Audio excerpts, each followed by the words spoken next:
Mostly लोग carbs की तरफ, ज़्यादातर जो हम खा रहे हैं वो उसमें कार्ब्स ही कार्ब्स हैं, तो एक्सेस ऑफ कार्ब्स खा रहे हैं हम, जितना इतना ज़रूरत नहीं है बॉडी को, बट हम कार्ब्स ही कार्ब्स खा रहे हैं। और कार्ब्स की क्या टेंडेंसी होती है, कार्ब्स बेसिकली बॉडी को चाहिए होता है इंस्टेंट फ्यूल के लिए।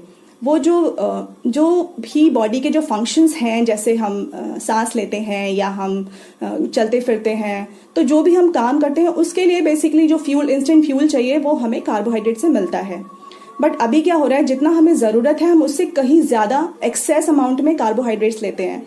क्योंकि चाहे हम आलू खाएं उसमें भी कार्ब्स हैं, हम रोटी खाते हैं उसमें कार्ब्स हैं, पराठे खाते हैं हम, इवन हम जो लोग नूडल्स खा रहे हैं, पिज़्ज़ा बर्गर खा रहे हैं, यानी कि जंक फूड खा रहे हैं, वो सभी कुछ कुल मिलाकर मैदे से या कार्ब्स से मिलकर बना हुआ है।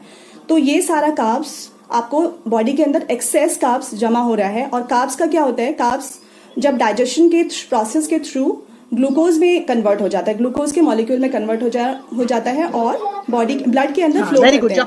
उसके बाद इंसुलिन के थ्रू ये एब्जॉर्ब होता है बॉडी के अंदर। तो जितनी ज़रूरत है बॉडी उतना ग्लूकोज यूज़ करती है एब्जॉर्ब करके। उसके अलावा जो एक्सेस में होता है ग्लूकोज, वो ग्लाइकोजन में कन्वर्ट करके बॉडी रख लेती है। बट ऐसा हो रहा है कि क्योंकि हम बहुत ज़्यादा कार्ब्स खा रहे हैं, तो ग्लाइकोजन में कन्वर्ट होने के बाद भी ग्लूकोज बचता है, और उसको क्या करती है बॉडी, फैट के यानी कि फैटी एसिड के फॉर्म में फैट सेल्स के अंदर स्टोर करके रख लेती है। और इसका जो रिजल्ट होता है वो ये होता है कि बॉडी वेट धीरे धीरे करके बढ़ता ही जाता है।